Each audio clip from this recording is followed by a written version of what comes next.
बचाव अभियान में प्रभावित हुए उन लोग के लिए।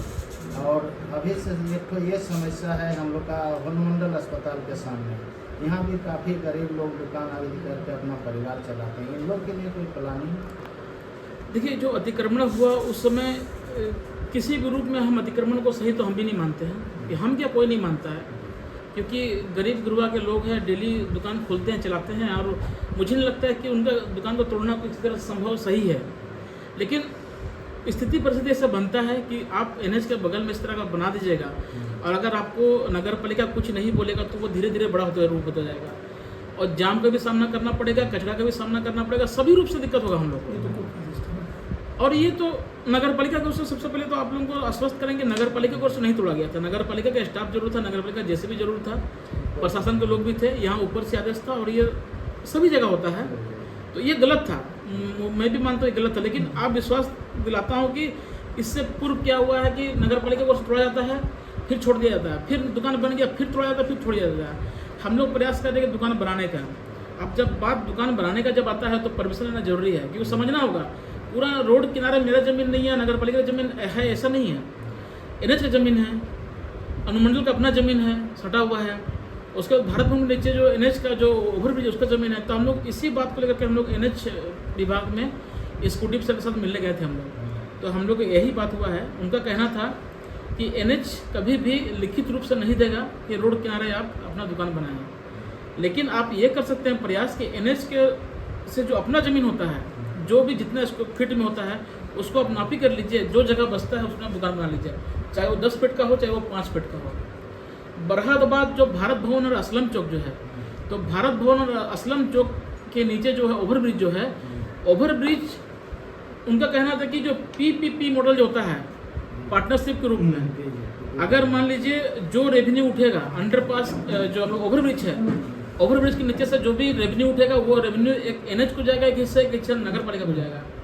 तो उनका कहना था कि हम लोग उस हिस्सा को ना लेकर के आप ये कर सकते हैं कि जो रेवेन्यू उठेगा उस रेवेन्यू से ओवरब्रिज का रंग रोगन, देखभाल, उसका लाइटिंग ये आप कर सकते हैं। तो हम लोग इस पर पूरा हामी भरे, क्योंकि हम लोग तो चाह रहे हैं कि शहर साफ सुथरा दिखे, शहर अच्छा दिखे।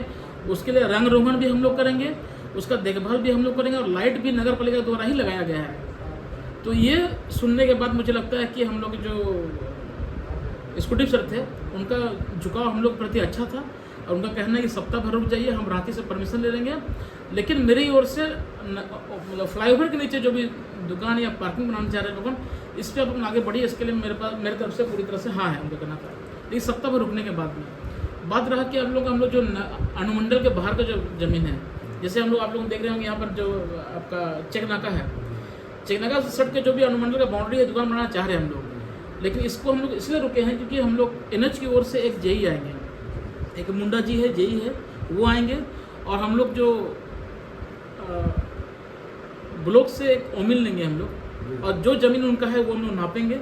उसके बाद जो भी ज़मीन बचता है उसमें हम लोग दुकान बनाने का प्रयास करेंगे। उसके बाद हम लोग जो हम लोग का BDO सर हैं उनसे भी मिलेंगे हम लोग, उनका जो ब्लॉक के बाहर में जो भी दुकान लगता है वहाँ भी हम लोग दुकान बनाने का प्रयास करेंगे, जहाँ जहाँ जगह खाली है। क्योंकि देखिए ये सब ऐसा है कि हम लोग नगर पालिका का आय का स्रोत बनाना होगा हम लोग को। जहाँ दुकान चाहिए, जहाँ शौचालय चाहिए, जहाँ कुछ भी चाहिए बनाना होगा, बना के जो रेवेन्यू उठेगा वो यहाँ के लोगों को ही काम आएगा। कि आप सभी जानते हैं कि यहाँ का जितना भी कर्मचारी है उससे हम लोग सफाई तो पूरी तरह से नहीं कर पा रहे हैं, उसको बढ़ाना है। तो जब तक यहाँ का रेवेन्यू नहीं बढ़ेगा तो हम लोग वो काम नहीं कर सकते हैं। तो इस पर हम लोग पहल कर रहे हैं, और हम लोग बहुत हद तक आगे बढ़ चुके हैं। मुझे लगता है कि कुछ दिनों के अंदर में कुछ दुकान आप लोगों को देखने मिलेगा। और ये भी आश्वस्त करते हैं हम लोग कि आप लोगों ने ये मत सोचिए कि दुकान किसको दिया जाएगा, हम लोग किसी से भेदभाव नहीं करेंगे। जो दुकान जिस जगह पर पहले से चला रहा है, चाहे वो ठेला खोमचा कुछ भी हो, चाहे वो गुपचुप बेच रहा हो, फल बेच रहा हो, जो दुकान जहाँ चला रहा है प्राथमिकता उसको दिया जाएगा। उसके बाद जो दुकान बचेगा उसको हम लोग लॉटरी के माध्यम से दे देंगे। हम लोग कोई किसी को भेदभाव के रूप में या किसी को दुकान चलाने के लिए हम लोग नहीं देंगे। मेरा सवाल है, हो गया, जैसे बरसात आने वाली है आपको पता होगा, और शहर में गंदगी का बहुत बुरा हाल है। अगर आप फैक्ट देखिएगा तो मैं बाजार की अगर बात करूं तो 2 दिन पहले मैंने वीडियो भी डाला था, आप वहां खड़ा नहीं हो सकते, 2 मिनट आप वहां पे खड़ा नहीं हो सकते, इतनी गंदी वहां से बदबू आती है। वहाँ के आसपास के जो लोग हैं, खास करके दुकानदार हैं या फिर जो ग्राहक है, वो नाक ढांक करके रहते हैं, वो बीमारी